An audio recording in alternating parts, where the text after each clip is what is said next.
Kraft presents The Great Gildersleeve. The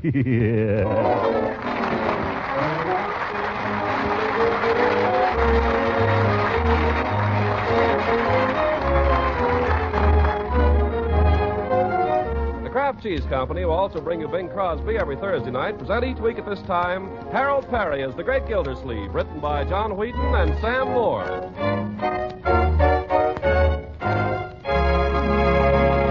We'll hear from the Great Gildersleeve in just a moment. But first, if there are cheese lovers in your family, you're probably wondering how to adjust their appetites to your red stamp ration booklet. But that's easily solved when you learn how simple it is to extend such favorites as Pabstet, the delicious golden cheese food of 100 uses. You see, a great many of those 100 uses combine the unique cheddar cheese flavor of Pabstet with other foods for appetite-tingling results. So Pabstet becomes an economical luxury that you can use thriftily and often. Take leftover meats or vegetables or fish. Add a smooth, appetizing cheese sauce made with Pabstet, and you have another delightful main dish for another meal that's wonderfully good to eat and extra nourishing. Yes, besides adding flavor goodness when you melt or toast or slice it, Pabstet helps supply many of the milk nutrients your family needs. Milk protein, milk minerals, food energy, vitamin A, and vitamin G that's also called riboflavin. So remember the name Pabstet, the delicious golden cheese food that comes in a flat, round package. Pabstet, the nourishing cheese food of 100 uses.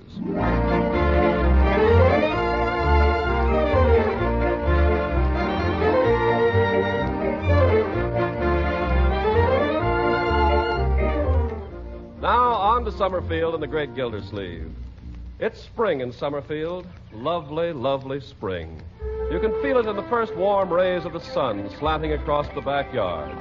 You can hear it in the excitement of the birds twittering in the maples and the lazy clop-clop of the milkman's horse coming up the street. You can see it everywhere. Spring does something to people, and spring has done something to Throckmorton P. Gildersleeve. For early in the morning, hours before he's due at the office, even before Bertie is astir in the kitchen, Summerfield's foremost slug-a-bed is up and dressed and out of doors. He stands now on the back stoop, barefoot, with a shoe in each hand, and dabbles a toe in the dewy grass. It's cold. Well, anyway, here goes. It tickles. Why, Uncle Mort. Oh, good morning, Marjorie. You startled me. I thought I was alone. What are you doing up so early? Well, it was such a fine morning. And what in the world are you doing with your shoes off? Oh, those. Well, I suppose it's silly, my dear, but I've always had a sneaking desire to go barefoot in the dew. You know, so have I. How is it? Cold. Don't try it. I think I'll put my shoes back on before I catch my death. Yes, you better. And, Marjorie. Yes? You don't have to say anything about this to anybody. You know, people might not understand. Don't worry, Uncle Mort. I understand. My favorite niece. Now, how am I going to get my feet dry? Isn't it a glorious morning, Uncle Mort? Yes, it is. It's glorious. I love spring. I love to see things growing. This darn grass gets between your toes. It all feels so warm and friendly. Seems somehow as if the whole world were in love. Well, there's one shoe on. What were you saying, my dear? Nothing. Uncle Mort, what's it like being in love? Being in love? Yes. I think I know, but tell me. Well, it's a little like an attack of chills and fever. Only nicer. Where's my other shoe? Oh, I had it. Marjorie, look. Look there. What? By the hedge there, sticking out of the leaf. Why, it's a crocus. Yeah, the first crocus of spring. Look at that little thing peeping up at us down there. Oh, Uncle Mort, now it's really spring. Yeah, isn't that cute? Oh, don't pick it. Why not? But why? It looks so sweet there. I know a place where it's going to look sweeter. Oh, Uncle Mort. There you are, little crocus. I know somebody you're going to make a big hit with. Well, you better put it in water right away, Uncle Mort. They don't last long when you pick them. Then I'll run over there with it right now. But, Uncle Mort, do you think Mrs. Ransom would want to see you so early in the morning? Why, of course. She'd be glad to see me anytime. But before breakfast? On an empty stomach? Huh? Well, I'll only be a minute, my dear. I'll only be a minute.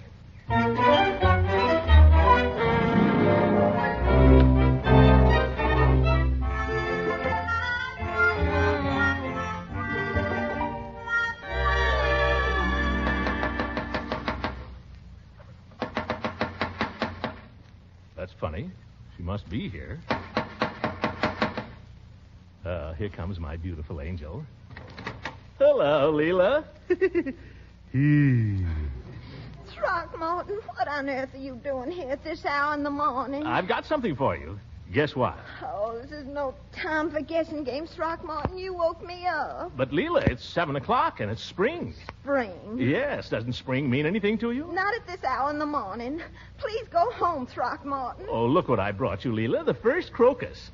Isn't it pretty? Yes, it's very pretty. Yeah. Let me put it in your hair. No, Throckmorton, and take your foot out of the door. Why, Leela. Just one little springtime good morning kiss? No, Throckmorton, you may not kiss me. What? No. In the first place, it's too early, and in the second place, you haven't shaved. Now, please take your foot from my door. But, Leela, after all, we're engaged to be married. Oh, we are we? Well, sir, I'm not even sure of that. Good morning. Women.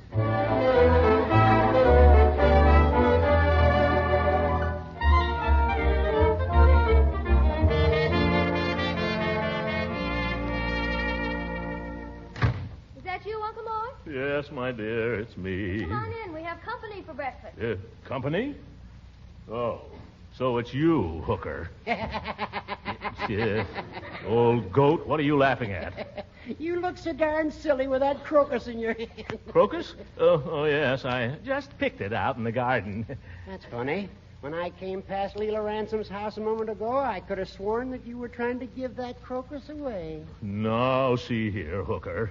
I didn't invite you here to breakfast. What are you doing hanging around this neighborhood anyhow at this hour of the morning? Well, I came to weed my victory garden. Oh, yeah. With that victory garden in the lot next door, I can see we'll get plenty of drop-in trade.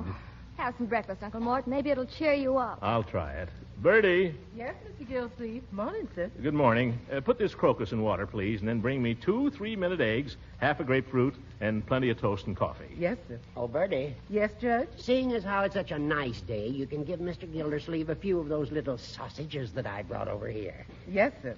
Did you say sausages, Judge? That's right, Gildy. Well, now, that was mighty friendly of you, although I hate to admit it. Yep. I defended a farmer who makes his own sausage yesterday, and I took my whole fee out in trade. I wonder if I could get him to pay his water bill in potatoes. Goodness, here comes Superman. You? Hi, sis. Hi, Uncle. Morning, Judge. Hello, Leroy. Morning, Leroy. Leroy, stick in your shirt tail. Oh, it was okay when I started downstairs. Here's your orange juice, Mr. Gildersleeve. Thank you, Bertie. Oh, Leroy, Good morning, Bertie.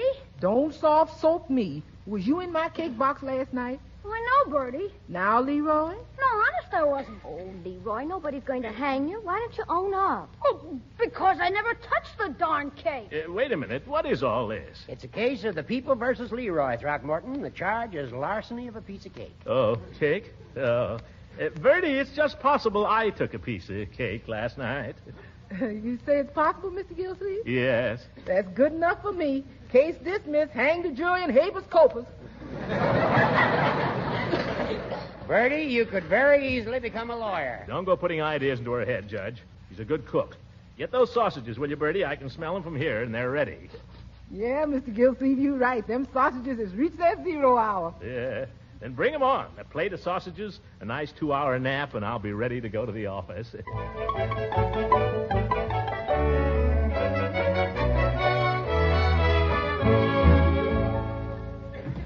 What's that, Bobby? Oh, you can't talk to me like that, you fresh boy, or I'll just hate you. Oh, goodbye, honey. Good morning, Mr. Gildersleeve. Good morning. Good morning. Bessie. Thank you. Any mail I need to look at, Bessie? Well, most of it could wait till tomorrow. Oh, that's good. And I took care of the rest. Oh, good girl, Bessie. You're beginning to get the hang of the waterworks. Oh, thank you, sir. There was a letter from that new laundry on State Street, and I answered it. It's on your desk for you to sign. Oh, fine, Bessie. I'll clean up my day's work in no time. Yeah, now, let me see here. Oh, here it is. Parker Hand Laundry, Summerfield. Dear Sirs, received your inquiry about special water rates for laundries. In reply, beg to inform you we have no special water. We sell only the regular kind. Yours, that Bessie, I'm going to have to get rid of. Oh, Mr. Gildersleeve, What is it now, Bessie? there's someone here to see you. Oh, for heaven's sake, I can't see. Oh, hello, Leela. Hello, Throckmorton. You may go, Bessie. Well, quite a surprise seeing you here. Throckmorton, I just had to come and see you for a minute. I'm afraid I was a little bit cross early this morning. You hurt my feelings, Leela. Well, I'm sorry, Throckmorton, but you have to understand that no woman likes to be seen early in the morning when she's not exactly at her best. Tell me, how do you like my new dress? Leela, what did you mean this morning when you said you weren't sure we were engaged? Well, I didn't mean it just the way it sounded, but sometimes I think you take me too much for granted. Well, I always thought if you're engaged, why, you're engaged, that's all. There you go, Throckmorton, taking things for granted. But You think being engaged is just sitting around holding hands and kissing and such. You mean there's more to it?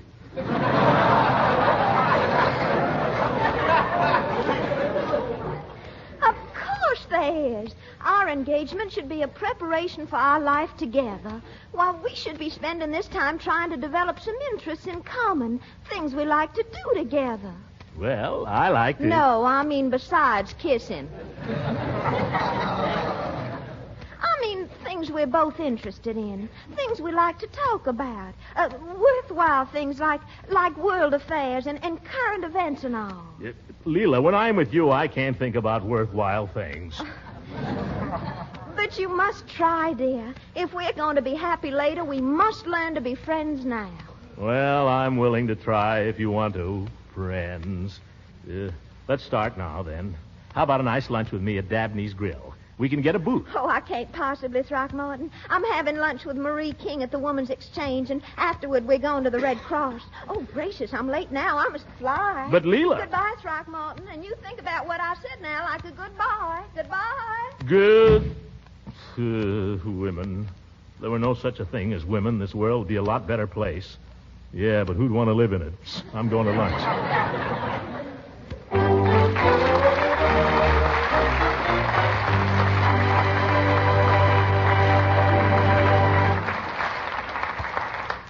The great Gildersleeve will be with us again in a few seconds. Meanwhile, let me suggest a really practical way to add extra nourishment and extra flavor to everyday meals. Dozens of ordinary dishes turn into very special treats when you add the delicious flavor of Pabstet, the nourishing cheese food of 100 uses. For example, use Pabstet in making a macaroni casserole and see how good tasting this economical dish can be with that grand cheddar cheese flavor baked in.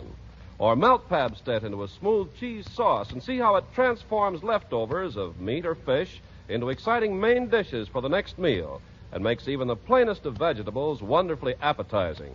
Pabstet slices perfectly, too. With fruit or pie or just by itself, it tops off wartime meals with a grand touch of cheese goodness.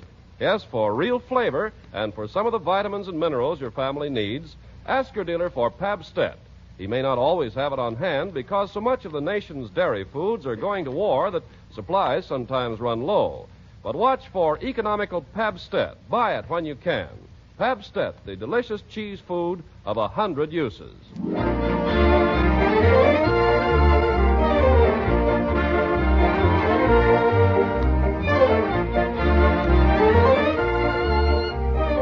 Well, time mooches on. 2 hours have passed while Gildersleeve, alone in Dabney's Grill, lingered over lunch, glaring at the women around him and muttering into his salad. And now, reluctant to get back to work, he's thought up an excuse to go out to the reservoir and confer with the superintendent. I hardly need to tell you that on a spring day, there isn't a pleasanter place in Summerfield than the reservoir. Cooler here. Charlie! Uncle Charlie! Might be in the pumping station. Charlie! Charlie Anderson! Not here. Well, it's a nice day. I'll just lie down here in the shade till he turns up. Spring. Spring, spring, you lovely thing. Bees and birds are on the wing. Listen to the way they sing. Ting-a-ling-a-ling-a-ling. Well, not bad. No, Mr. Gildersleeve, that's pretty good. Yeah. Peavy, where did you come from? I didn't hear you. Well, I learned to walk Indian fashion as a boy. See, one foot in front of the other. Huh? If I had moccasins on, you couldn't hear me at all. What are you doing out here, Peavy? Well, Gildersleeve, I could ask you the same question. Me? I'm out here on business. Oh, I see. Yes, I'm waiting for the superintendent here, Charlie Anderson. Well, in that case, I'll sit down and help you wait. Who's tending the drugstore while you're out here, Peavy? Mrs. Peavy. Yeah. But it's all right. I've been picking her some wildflowers, see, trailing arbutus. Looks like poison ivy to me. Yeah, and you don't know trailing arbutus. Maybe you don't know poison ivy. Well, I always carry a bottle of Calamine lotion with me just to be on the safe side. You'd better. Care for some? No, thanks. Peavy, speaking of poison ivy, have you ever had much to do with women? Well, in a manner of speaking, I'm married to one. Then tell me, Peavy, what does a woman mean when she says you've been taking her too much for granted? I haven't heard that in 15 years. Well, what does it mean? Well, it usually means that she's been reading a book. Oh. I'll never forget the year that Mrs. Peavy subscribed to the Ladies' Home Companion. No peace that year. Well, what'd you do? I let the subscription run out. Hey, you! What you think you're doing there? Don't you know this is city property? Oh, Charlie Anderson. Wait a minute, Go Charlie. on, get out of there. Get off the property. Dead, busted. Whoa there. Hold your horses, Uncle Charlie. Put on your glasses. It's me, Gildersleeve. Oh, Mr. Gildersleeve. Well, by jiggers, it's about time. I called you up. We got to do something here. People coming out here all over the place, breaking bottles, gathering papers, like a dad-busted picnic ground. Oh. Well, Charlie, you know Mr. Peavy, don't you? Of course I know him. What do you think? Know him as well as I know you. Hello, Mr. Folks come out here at night, too, and park in the dad-busted automobiles. Come out here to spoon. What are we running here, a waterworks or a dad-busted petting parlor? Well, Charlie, you have to remember... Holy Toledo. You have to remember this is public property, and after all, boys will be boys. Well, I don't mind the boys. It's the women. They come out here in their slacks and they're worse than the men. Well, I wouldn't say that. Come out here and... what'd you say? He said he wouldn't say that. Well, what would he say? You'll have to ask him. Would you care to enlarge on that thought, Peavy? Well, my experience with the fair sex has been that they take a little understanding. I'll say. Now, Mr. Gildersleeve here has a problem. I don't know what your problem is, Commissioner, but I'll tell you the answer. Have nothing to do with women, Dad. Bust them. Especially this time of the year. Charlie, I'm inclined to think you're right. Well, no, I wouldn't say that. Don't keep saying that. For Pete's sake, what do you know about women anyway? Well, I've got one of them waiting at home for me right now. Can either of you gentlemen say the same? Well, Peavy's been a bad boy today. He's been playing a little hooky. Well, no, I wouldn't say... Dad, bust it! There he goes again. No offense, Mr. Anderson. Mr. Gildersleeve, if I might offer a suggestion. Yes, Peavy?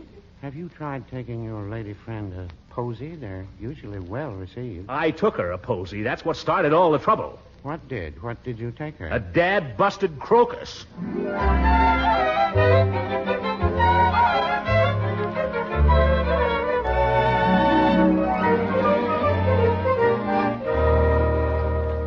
Mr. Gildersleeve, is it all right if I clear away the dishes now? Yes, we're finished, Bertie. And that was a fine dinner. Well, it should have been, Mr. Gildersleeve. It was pretty expensive. Oh, really, Bertie? What did it cost? 18 red points, 16 blue points, $2 in cash, and a coffee stamp.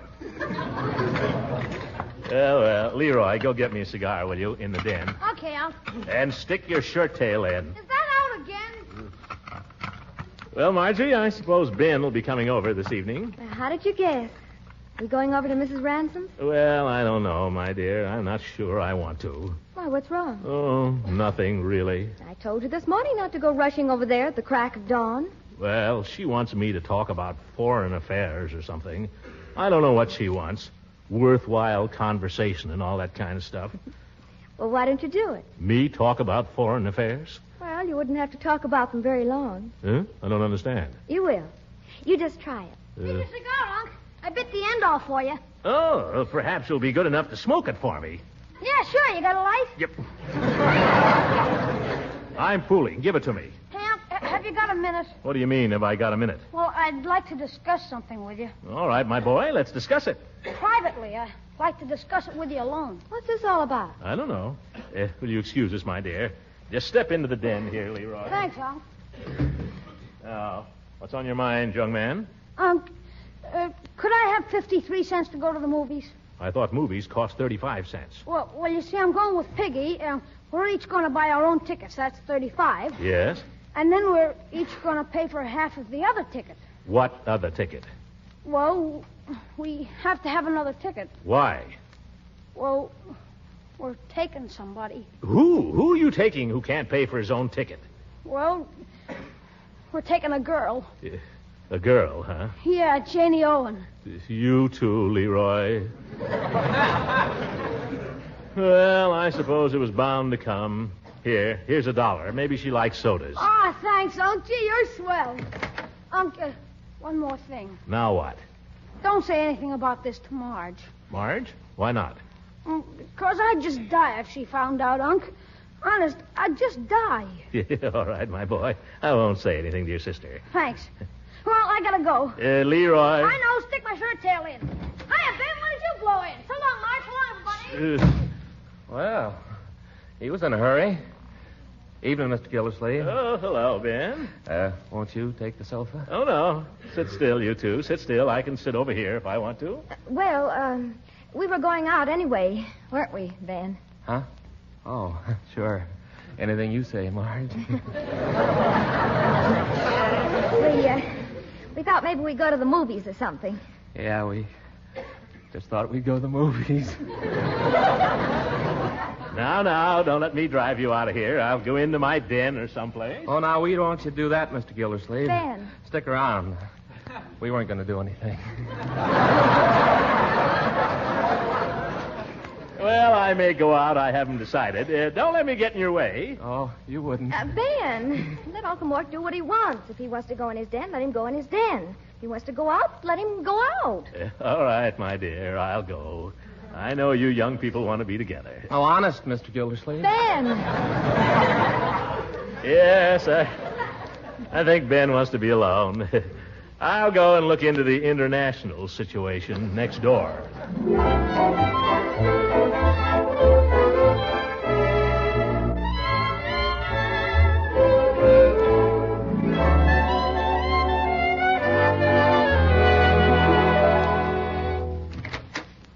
Hello, Leela. Oh, hello, Throckmorton. I was hoping you might come over.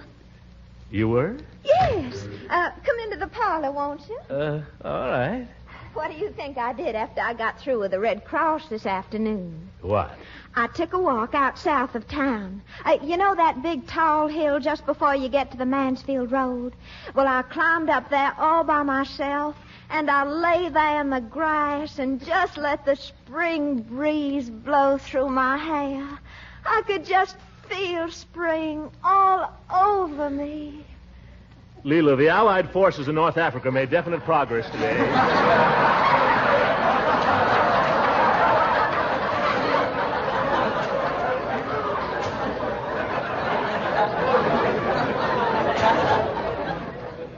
Oh, really, honey? Yes.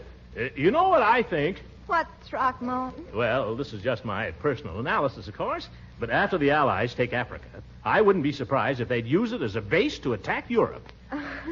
Throckmorton, you're so clever when you want to be. Now, I just would never think of anything like that, but of course you men are all so military. Yeah. Leela, I'm thinking of joining the Book of the Month Club. I imagine it'll be very worthwhile. Oh, I'm sure it will. All my cousins used to belong back home, and they just loved it. I used to wish I had the time to read all those books. They come pretty often, you know. Every month? Sit down here beside me, honey. All right. Did you hear the symphony concert on the radio this evening? Oh, I missed it. What did they play? Something by Beethoven. You know, Ludwig Beethoven, the well-known composer. Oh, yes. I just adore his symphonies, especially the Moonlight Sonata. I thought that was a piano piece. Oh, well, it's been arranged for the piano. Would you like me to play it for you? Oh, you know I love to hear you play, Leela. Strange I should think of the Moonlight Sonata when there's such a lovely moon outside, isn't it? Yeah, huh? Yeah. You're sure you want me to play? Oh, please play. Yeah. Beethoven was certainly a fine composer. Wasn't he, though? Very classical. What does moonlight make you think of, Throckmorton? Lots of things. Throckmorton, do you like this song?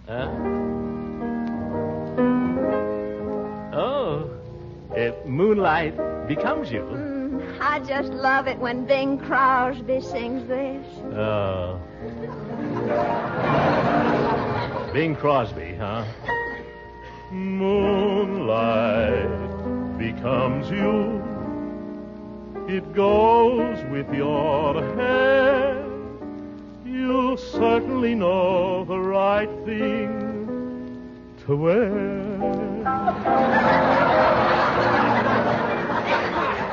Moonlight becomes you. I'm thrilled at the sight, and I could get so romantic tonight.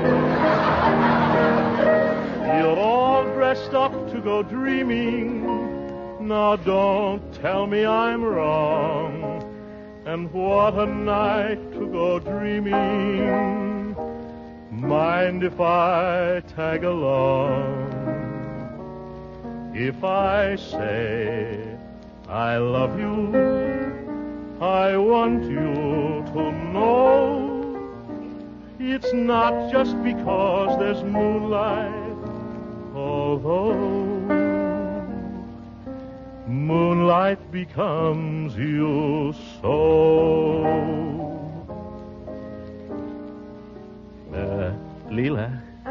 What is it, Throckmorton? Leela, come out into the garden. What for, Throckmorton? I want to tell you about the Rummel plan.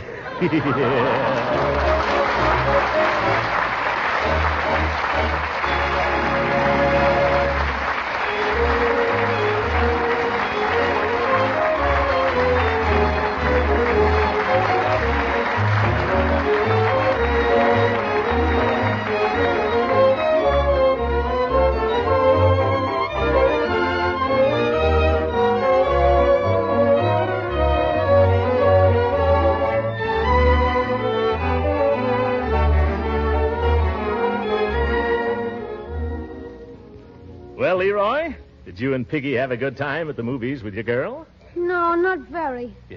What's the matter? Wasn't the picture any good? Nah, just a lot of mushy stuff. Besides, after 2 hours, I found I'd been holding hands with Piggy. Yeah. Good night, everybody. Good night.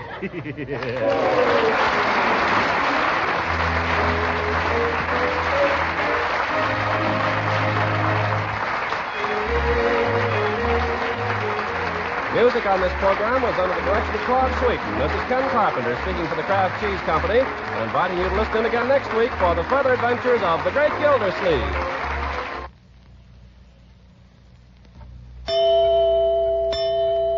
These days, the old saying, a penny saved is a penny earned, has a running mate. A point saved is a point earned. Stretching ration stamps has become just as important as saving dollars. And one of the best ways you homemakers can do both is to buy quality foods like Parquet margarine that are good tasting and nutritious and tops for many uses. Parquet margarine has a delicious, satisfying flavor that makes it just about perfect as a spread for bread. It's a wonderful seasoning for hot vegetables. And when it comes to baking, you can depend on Parquet because it is a real flavor shortening. You like it for pan frying, too. It doesn't spatter or stick to the pan. Every economical package of Parquet margarine helps supply the energy and vitamins your family needs. Is one of the best energy foods you can serve, and every pound contains 9,000 units of vitamin A. Now, if you can't buy Parquet the first time you try, it's because of wartime shortages. But Kraft is doing everything possible to keep dealers supplied and should be able to get it soon. Ask for Parquet, P-A-R-K-A-Y, Parquet margarine made by Kraft. This program reached you from Hollywood. This is the National Broadcasting Company.